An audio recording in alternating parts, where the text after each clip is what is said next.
오늘 하나님께서 우리에게 주시는 말씀은 구약성경 신명기 14장 1절에서 21절까지의 말씀입니다. 제가 가지고 있는 성경책으로는 구약성경 284쪽에 있습니다. 신명기 14장 1절에서 21절까지의 말씀입니다. 하나님의 말씀을 받들어 읽겠습니다. 너희는 너희의 하나님 여호와의 자녀이니 죽은 자를 위하여 자기 몸을 베지 말며 눈썹 사이 이마 위에 털을 밀지 말라. 나는 내 하나님 여호와의 성민이라. 여호와께서 지상 만민 중에서 너를 택하여 자기 기업의 백성으로 삼으셨느니라. 너는 가증한 것은 무엇이든지 먹지 말라. 너희가 먹을 만한 짐승은 이러하니 곧 소와 양과 염소와 사슴과 노루와 불구스름한 사슴과 산염소와 볼기와 흰 노루와 뿌리 긴 사슴과 산양들이라. 짐승 중에서 굽이 갈라져 쪽발도 되고 새김질도 하는 모든 것은 너희가 먹을 것이라. 다만 새김질을 하거나 굽이 갈라진 짐승 중에도 너희가 먹지 못할 것은 이것이니 곧 낙타와 토끼와 사반, 그것들은 새김질은 하나 굽이 갈라지지 아니하였으니 너희에게 부정하고, 돼지는 굽이 갈라졌으나 새김질은 못하므로 너희에게 부정하니 너희는 이런 것의 고기를 먹지 말 것이며 그 사체도 만지지 말 것이니라. 물에 있는 모든 것 중에서 이런 것은 너희가 먹을 것이니 지느러미와 비늘이 있는 모든 것은 너희가 먹을 것이요 지느러미와 비늘이 없는 모든 것은 너희가 먹지 말지니 이는 너희에게 부정함이니라.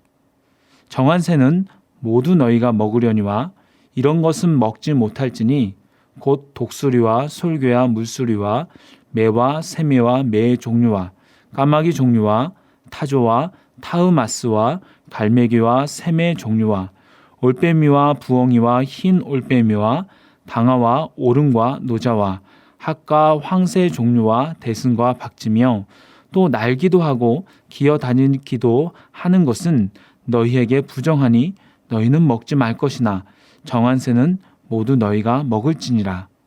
너희는 너희의 하나님 여호와의 성민이라. 스스로 죽은 모든 것은 먹지 말 것이나 그것을 성중에 거류하는 객에게 주어 먹게 하거나 이방인에게 파는 것은 가하니라. 너는 염소 새끼를 그 어미의 젖에 삼지 말지니라. 아멘. 오늘 본문의 말씀을 가지고 거룩한 백성이기에 라는 제목으로 하나님의 말씀을 나누겠습니다. 요즘 목사님들은 그런 설교를 많이 안 하지만 이전에는 주일 예배에 빠지지 말아라, 술 마시지 말아라, 담배 피우지 말아라, 제사나 성묘할 때 절하지 말아라 라는 이야기를 참 많이 하셨습니다.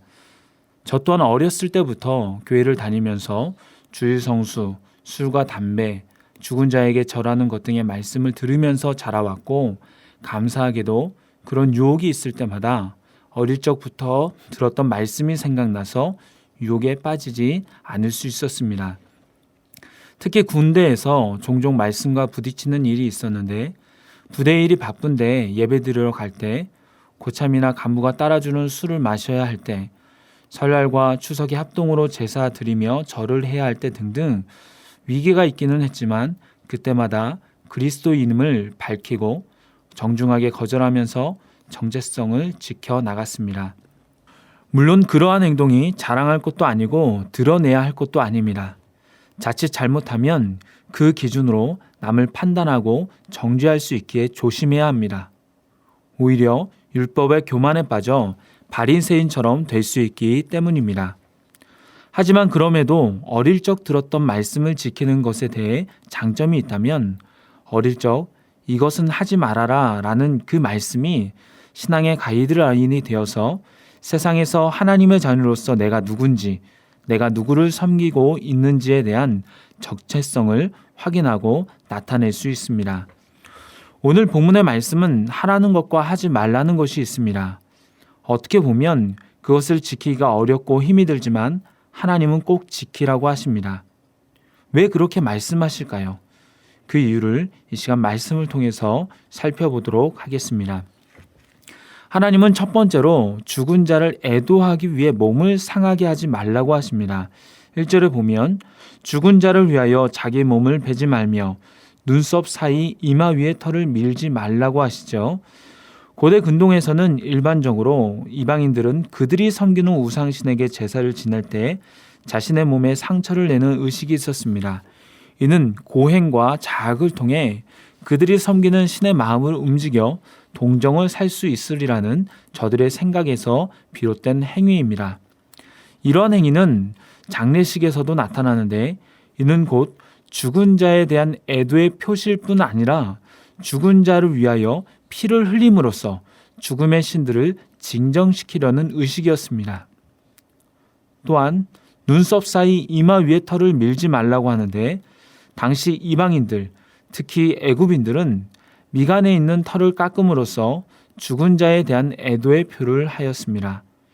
하지만 히브리인들은 하나님의 심판과 조국이 멸망을 당할 때, 통회함을 나타낼 때 등을 제외하고는 대개 머리털을 밀지 않았고 수염이나 머리털 깎는 일을 삼갔으며 혹 깎여지는 일이 있다면 그런 일을 매우 수치스럽게 여겼습니다.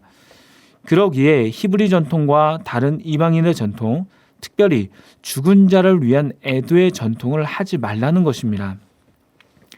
중세시대 때 교회 전통 가운데에서도 죽은 자를 위한 연보가 있었습니다. 당시 오래되고 낡은 성 베드로 성당을 지으려면 많은 돈이 필요했습니다. 그래서 교황 레오 10세의 명령에 따라 사제들은 돈을 받고 면죄부를 팔았는데 이렇게 광고를 합니다. 당신들이 가진 돈을 낭비하는 동안 당신의 죽은 친척들이 연옥에서 고통으로 신음하는 소리가 들리지 않는가? 금고 안에 동전 한 입이 떨어질 때 한 영혼이 연옥에서 뛰어오른다.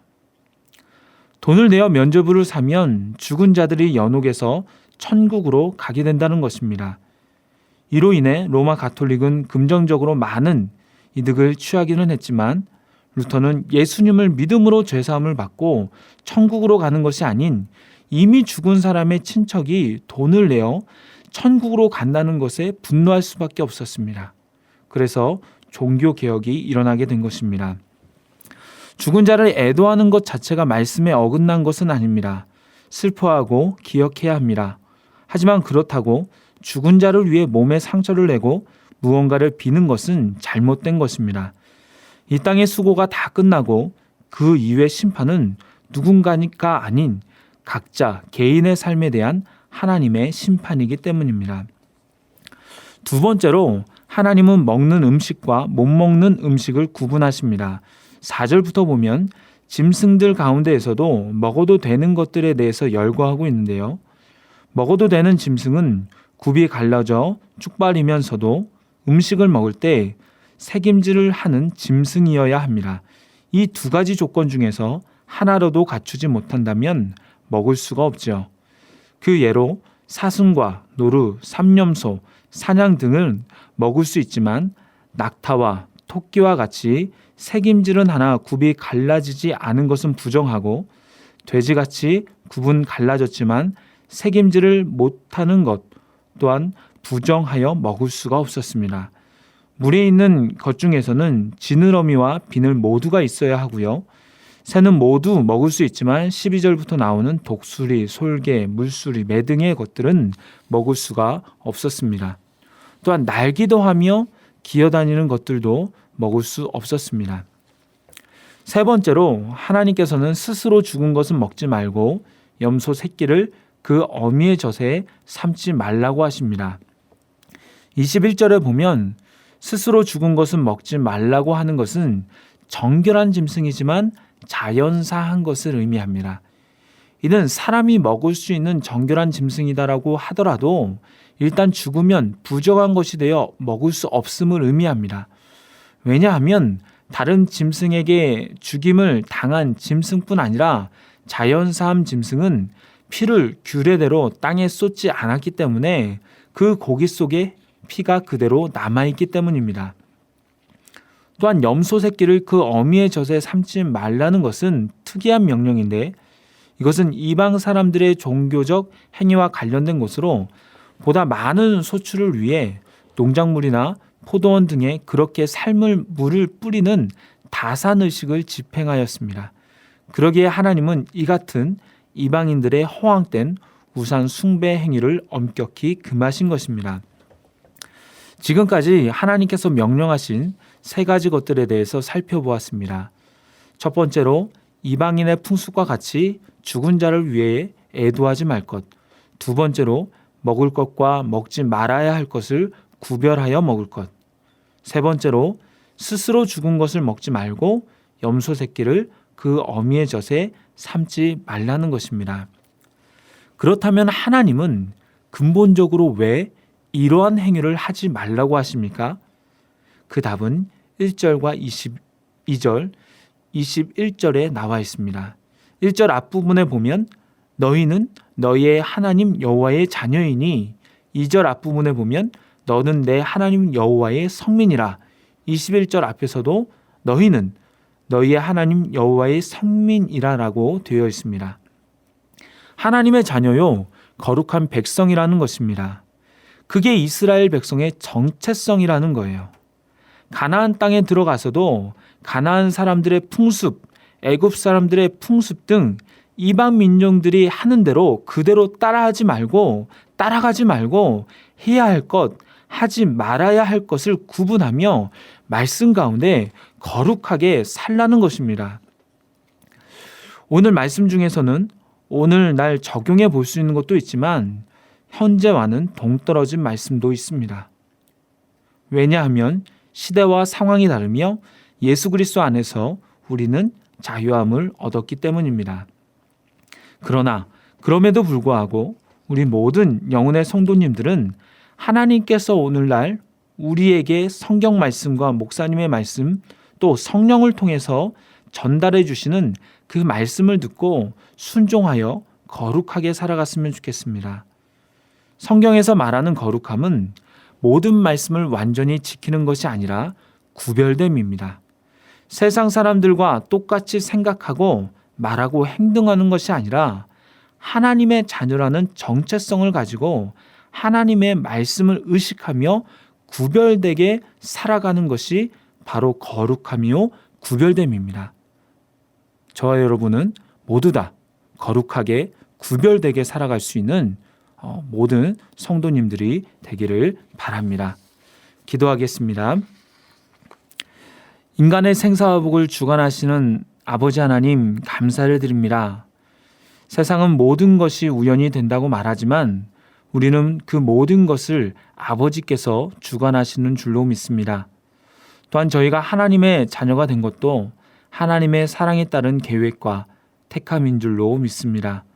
그러기에 세상에 휩쓸려 세상 사람들과 똑같이 살아가는 것이 아니라 하나님 나라의 가치관으로 하나님의 말씀에 순종하며 하나님과 동행하며 구별되고 거룩한 삶을 살게 하여 주시옵소서. 그리하여서 저희들을 통하여 이 땅과 백성, 세계에 그리스도의 사랑과 은혜가 퍼져나가게 하여 주시옵소서.